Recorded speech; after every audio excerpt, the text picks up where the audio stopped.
For being here. This is Anna Banana in the 904, and the topic of today's video is how long does it take to buy a house? And I will be joined by Sophie. Actually, I will be joined by Geoff Marton from Fiber Mortgage.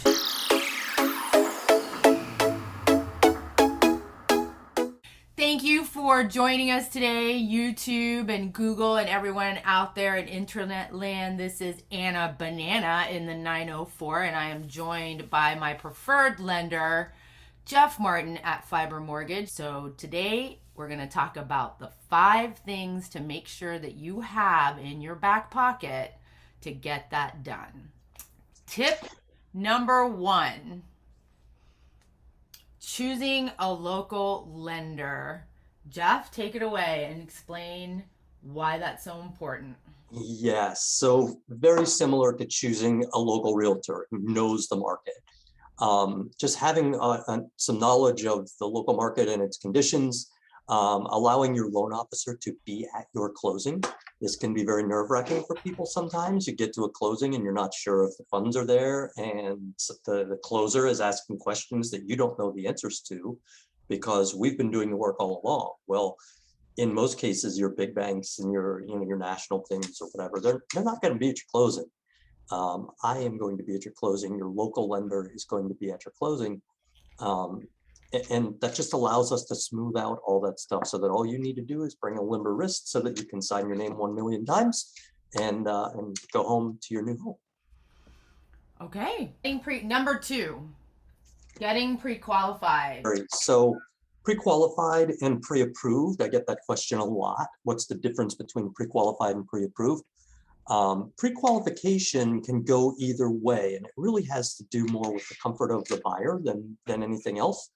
If you're the kind of person who your credit score is 800, you've been on the same job for 5 years, you've been, this is a pretty easy purchase for you. Maybe you've done it before, you kind of know the ropes a little bit. We can have a pre-qualification done in a situation like that in a matter of 2 minutes and have it emailed over to you and your realtor so that they can submit an offer. And I'll let you speak to this part. Submitting an offer with or without some sort of a pre-qualification or pre-approval. I think right now, there's I don't know if you're going to get an offer even looked at without one of those things. Lending side, it's more on my side. Like, definitely sellers aren't going to think that you're serious if you don't have this letter along with your contract or with your offer. For sure. In today's market anyways, really an offer is not going to be taken seriously by a seller unless you've got this pre-work done a little bit. And sellers vary on how much they want. Going back to the first question about a local lender, this is another advantage to understanding the market. I will make a phone call to the listing agent, the agent representing the seller, on your behalf to let them know just how much legwork we have done up front and that you are qualified. And that's something that can set your offer apart. That is a very good point. And I have appreciated that when you've done that for me, making the phone call on behalf of the client. Okay. The least I can do. Okay, great. So number 3, what documents do you have to have in order once a contract is in place? So always we're going to ask for bank statements. Always we're going to ask for proof of income, whether that's Social Security or an annuity or a job or a business that you own. How are you getting income that you're going to use to pay the mortgage? Those are some of the big ones that we're going to do.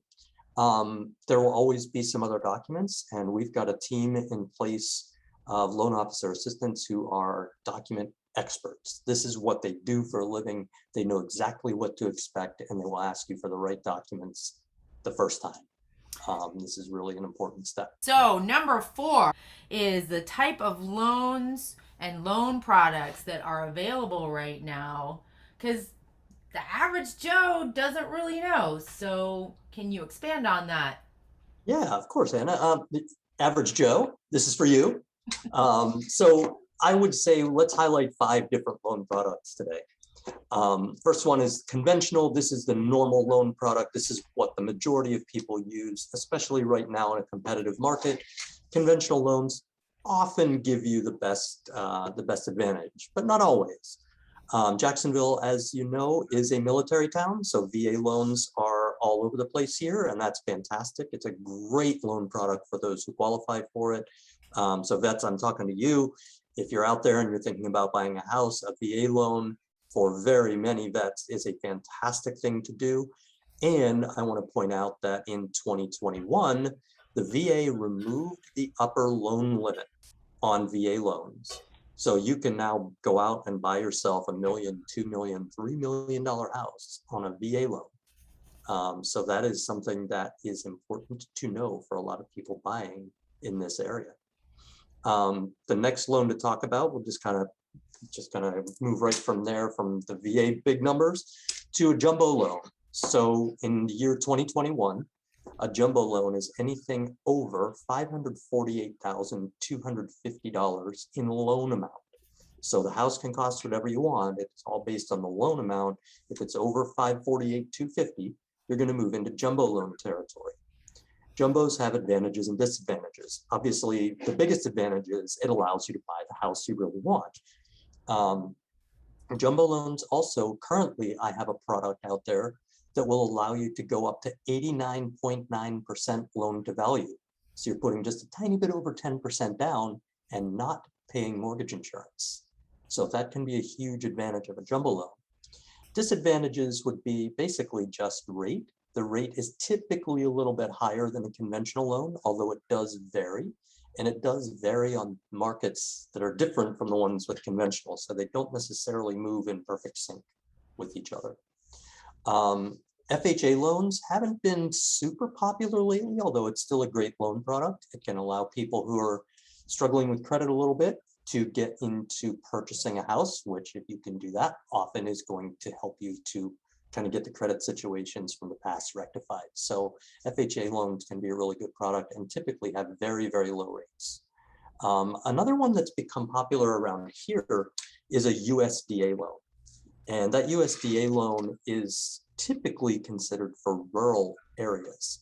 And so, you know, when I was studying for my test a few years ago, learning about USDA loans, I'm picturing like Kansas and Nebraska and, you know, places like that. But the truth is, places that were rural in 2010 are places that can qualify for USDA loans. So if you're considering a house kind of a little bit further out or in an area that's very recently developed, a USDA loan is something we should have a conversation about. Excellent. Excellent. Number 5, what All you've right. all been waiting for. What to expect in closing costs. Yes. And people often think that we're being sneaky on this and trying to hide what it is, but the truth of the matter is that it varies a lot depending on a number of factors. I typically go with the 3% rule. That tends to be a little bit higher than what you'll actually pay in closing costs, but I'd rather tell you it's going to be a little higher than a little lower. 3% of the purchase price is kind of a reasonable rule of thumb, I like to say. Your loan amount will affect the closing costs. The taxes on the house, both currently and what you'll pay after the new purchase price hits the county's system, whether or not you choose to escrow your taxes and insurance. And for that matter, the cost of your insurance, your homeowner's insurance, is a huge factor in your closing costs, whether you need flood insurance or not. You know, I've seen homeowners insurance where even without flood, you know, $2,500, $3,000 a year, and half an hour away, I see the same thing for, you know, the similar looking house for $600 or $700 a year. And so those, you're going to pay your first year of your insurance at closing.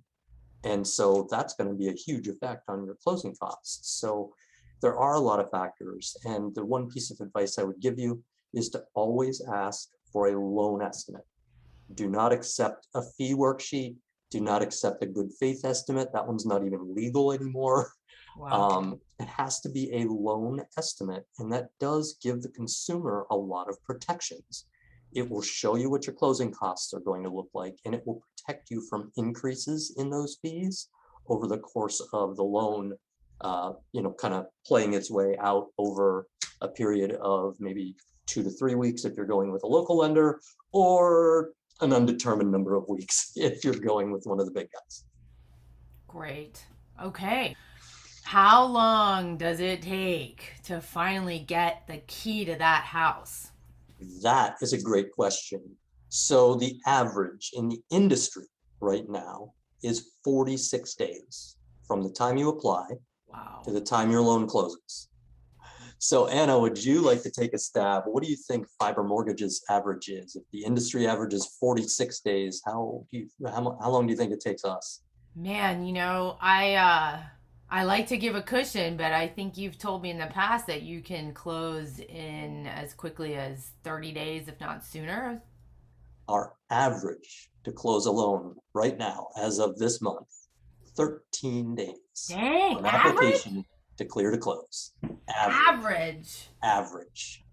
Average. So that means you're working with clients that are definitely ready to go and have all their documentation in place, and it's And all of these things we just talked about, this is why, and this is why you need a realtor like you, Mhm. who will hook you up with somebody while you're still shopping to make sure that you have all your ducks in a row as you're in the shopping process, so that when it comes time to submit that offer, you're already ready to go now.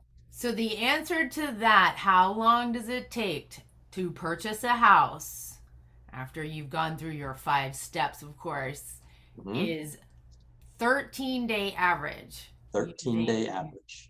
Wow. Now, That's don't get scared. That doesn't mean we have to close on day 13. If you need a little longer to pack all your boxes and everything, you're okay.